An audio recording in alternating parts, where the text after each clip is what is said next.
with Rebecca Grassley, and she's an author of a book about pies, and she's also the pie mom. I am. I love your story because, I mean, for generations, your family has been making pies. There's just something about baking and all those traditions that are so beautiful. It's true. So what are you going to make for us today? We're going to make Moe's, my grandmother Moe's crust to start with. Everybody worries about the crust. A new baker thinks they can't make crust. And so I thought we would do that to start. We're going to use all-purpose flour. Okay. And I need 3 cups of that. And I'm going to measure the shortening. My grandmother's recipe calls for lard, but we're going to use shortening. Lard is hard to find. Yes. You can find a blend, but not true lard.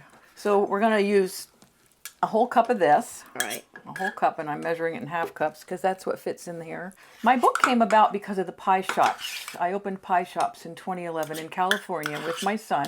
What was actually a joke, a family joke about someday having a pie shop. So it was a dream. Since my kids have been toddlers, we've dreamed about this pie shop. So years down the road, and I'm going to say maybe 5 roughly, we talked about a cookbook. I love it. I love it. So, and I'm sure you've been baking pies for many, many years prior, right? Yes. You probably noted for them. Oh, yeah. The story of how I got from Nescapec to LA and little stories of my youth and baking pie with my grandmother are in the cookbook. So it's not just a cookbook of recipes. It does have a backstory. I put a teaspoon of salt in here. So all we have in here is flour, shortening, and salt. And now we're going to mix it. This is important to mix it before you put the water in until it's sort of combined and grainy looking, not lumpy, but just grainy looking. Because the longer you play with pie dough, once the water's in, it gets tough. So this you can do until you feel it's good. And then we'll add the water, which has to be ice water. There's some kind of a science there with the fat being cold when you bake it, and that's what shears the layers and makes flaky crust. Flaky crust are the best. Yeah. So start with about a half a cup of cold ice water, and you're going to need more than that, guaranteed. But I don't want you to overdo the water. So in my cookbook, I talk about using a tablespoon more at a time. If it's too dry, it's hard to roll out. I would rather it would be wetter, and then just sprinkle lots of flour on the table. Okay, you're going to feel it, and it's going to feel like a baby's behind. If you pinch it for me. I want you to feel it, so when you make a pie, you know how.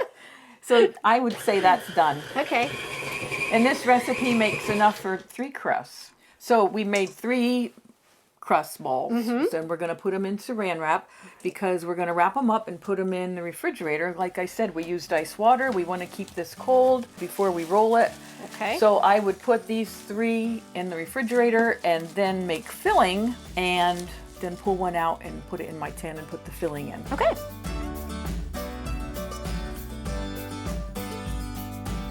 We're going to roll the dough out now. All right. And this has to come out of the refrigerator, like I said, and we're just going to sprinkle flour and make a mess because pie is messy. My mother taught me this, making we call it like a pound sign, but it's a hashtag now, I guess. Yes. Sort of like makes it into a shape that's ready to be rolled. Oh, okay. So I've always done that. Mom taught me this too. We're going to make a star.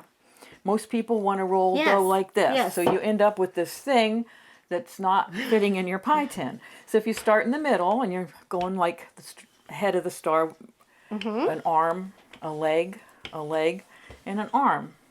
And if you roll like that every time, you end up perfect circle with a pretty good circle, yeah. So we're going to go like a starfish. I always wonder too, like, when is it the right thickness as well? How would you determine Depends that? on if you like crust, and I do. Okay. But I mostly worry about it being the right size. And it's just the vessel. Everybody worries about it, but the crust is just the vessel.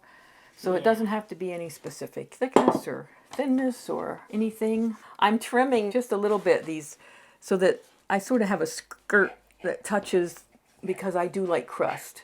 Now, if you didn't like a big thick crust around the edge, you would trim it more. And I'm just rolling it under and pinching it a little bit. And this you won't do quickly. This is something that you learn and becomes easier And then fluting seems to make people crazy. And you don't have to flute. This would be fine. Right. I like fluting. I think it makes it pretty. It does. So it's just these 2 fingers and this one pushing into it.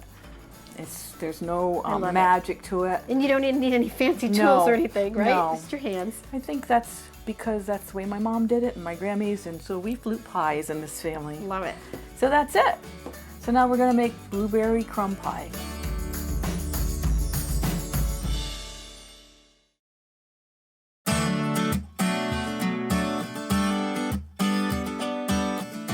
Okay, so we're making blueberry crumb pie, like I said, and that's on page 40 in the cookbook. Yep. So we're gonna put a cup of sugar, and this is a half a cup, so I'm gonna do this twice, into the blueberries. And you're gonna put a half a teaspoon of my lemon zest. We zested up a lemon, so we need a half a teaspoon there, and then a teaspoon of the lemon juice. And I'm putting 3 tablespoons of flour in. And actually I heap them a little bit. That first one I leveled off. And then a pinch of salt. And I have the salt right here. I'm gonna pinch, and that's it. Great. Yeah, and while I'm stirring this up, you can make the crumbs. I already have 6 tablespoons of real butter in there. And you're gonna use 3/4 of a cup of flour. This is a cup, so you're gonna eyeball that, 3/4 of a cup. Oh gosh. That's not an exact science for the crumbs. And we need 1/3 of a cup of sugar in there yet. That's good. And then take the pastry blender, and you're just gonna mash it until it's all together. It's gonna get into the tines maybe, and you'll have to pry it out with a knife. All right, I'll work And I'm on gonna this. stir our blueberries up, them all coated. Okay, I think I'm done. How are you? Oh yeah, you're good. So now we're gonna get our shell and put it all together.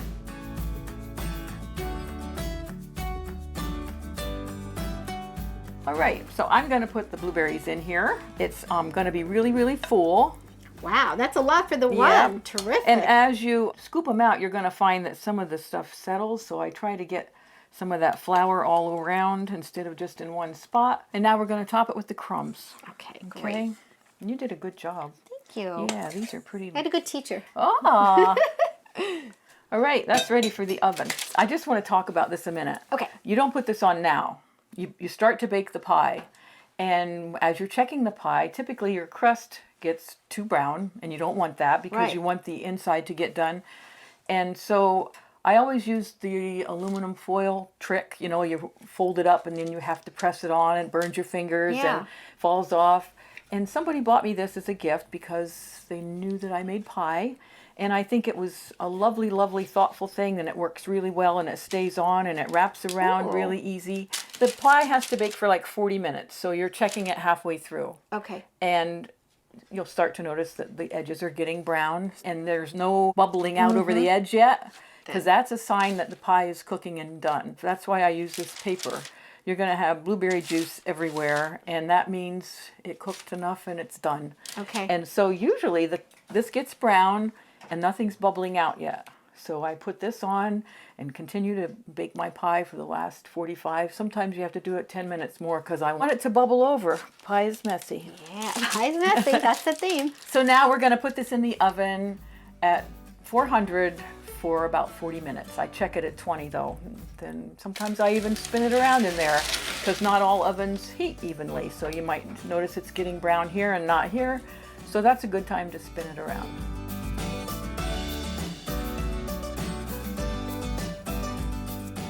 My cookbook, Pie is Messy, which is available everywhere. Barnes & Nobles or online. It's wherever books are sold. If just one person makes a pie if that's the result of all this, I will be happy. It's a successful pie. Thank you so much for having us today. We really appreciate it. You're welcome. So here's to you, and let's taste this All delicious right, pie. I let's do can't it. wait. Let's do it. Oh my gosh, Isn't it good? it's so good. The crust is perfect, flaky, the crumble, and those blueberries, that flavor of the blueberries really enhanced. Maybe it is the lemon or The something. lemon, that's the lemon zest. Perfect, perfect. Thank you so much. You're welcome. Happy pie eating. Thank you. Thanks.